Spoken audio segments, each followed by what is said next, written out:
বিশেষভাৱে কৃতজ্ঞতা জনাইছোঁ গোটেই অসমবাসীৰ হৈ। এইক্ষেত্ৰত কথাবোৰ উল্লেখ কৰিব খুজিছোঁ। আজিৰ পৰা বছৰটো 10 বছৰমানৰ আগতে মই ইয়াতে এবাৰ আহিছিলোঁ এনেকুৱা বিহু অনুষ্ঠানত।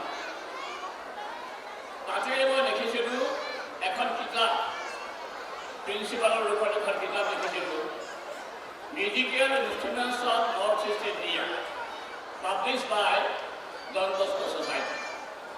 ইমান এখন সুন্দৰ কিতাপ প্ৰকাশ কৰিছে। মই ভাবিলে আচৰিত হ'ব লাগে যে অসমৰ কোনো অনুষ্ঠানে আজিলৈকে তেনেকুৱা এখন কিতাপ প্ৰকাশ কৰিব পৰা নাই। ইমান মূল্যৱান কিতাপ নৰ্থ ইষ্ট ইণ্ডিয়াৰ মিউজিকেল ইনষ্ট্ৰুমেণ্টৰ বিষয়ে ইমান এখন মূল্যৱান কিতাপ আজিলৈকে অসমৰ কোনো অনুষ্ঠানে প্ৰকাশ কৰিব পৰা নাই। আৰু সেই তাৰ কাৰণেও মই তেতিয়াই ডন বস্কো ছ'চাইটিক মই ধন্যবাদ দিছিলোঁ। আৰু মোৰ এটা ভাগ্য হৈছিল, প্ৰিন্সিপালে সেই কিতাপখন মোক প্ৰেজেণ্ট দিছিলে। তেতিয়া সেই মূল্যৱান কিতাপখন মই আজিও অতি সযতনে মই ৰাখি থৈছোঁ। মই বক্তৃতা কেইদিন আপোনালোক সকলোৱে জানে যে বিহু আমাৰ জাতীয় উৎসৱ। জাতি বৰ্ণ নিৰ্বিশেষে সকলোৱে এই অনুষ্ঠানটো পালন কৰে। আৰু বিহু থলুৱা অসমীয়া সকলো জনগোষ্ঠীয়ে পালন কৰে।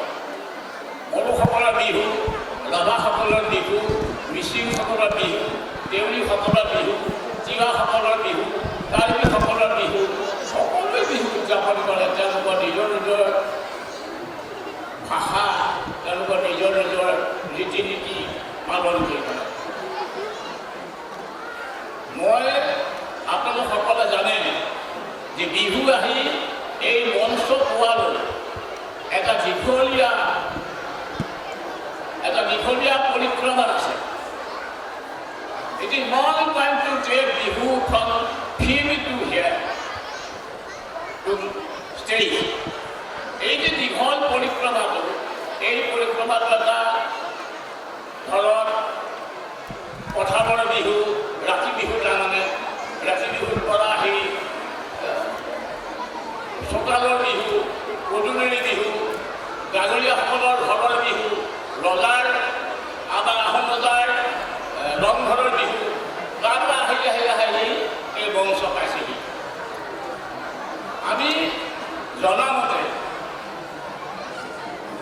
in 1935 প্ৰথম মঞ্চ বিহু, ষ্টেজ বিহু আৰম্ভ হৈছে 1935 আৰু গুৱাহাটীত 1952 প্ৰথম এই মঞ্চ বিহু আৰম্ভ হৈছে। 1952 পৰা যি ক্ৰম বিৱৰ্তমান হৈছে বিহু, এতিয়া গোটেই অসমৰ নগৰে চহৰে সকলোতে এই বিহু উদযাপন হয় মঞ্চ বিহু। এতিয়া ৰাতি বিহু দেখিবলৈ নাই, লগ বিহু দেখিবলৈ নাই, এইবিলাক অতীত হৈ গৈছে। গতিকে এতিয়া আমি আহি পাইছোঁহি মঞ্চ বিহু। আজিৰ ল'ৰা ছোৱালীয়ে বিহু বুলি ক'লে এই মঞ্চ বিহুটোৱে বুজে। কিন্তু বিহুৰ যিবিলাক অন্যান্য বিহু বুলিলে অকল নাচটোৱেই নহয়, বিহুৰ লগত আনুষংগিক আৰু বহু বস্তু আছে, যিবিলাক কিন্তু আজিকালি ল'ৰা ছোৱালীবিলাকে, বিশেষকৈ নগৰৰ ল'ৰা ছোৱালীবিলাকে নাজানে। এই গোটেই আনুষংগিক কথাখিনি গোট খাইহে বিহু, অকল বিহু নাচটোৱে বিহু নহয়। এতিয়া আপোনালোক সকলোৱে আমি জানো যে বিহু বিশ্ব ৰেকৰ্ড কৰিছে, অসম চৰকাৰে বিশ্ব ৰেকৰ্ড কৰিছে বিহুলৈ। তাৰ কাৰণে বিহু প্ৰচাৰ হৈছে। এতিয়া বিহু নাচ গোটেই ভাৰতবৰ্ষতে এটা অতি গ্ৰহণযোগ্য, অতি আদৰৰ এটা লোকনৃত্য হৈ পৰিছে।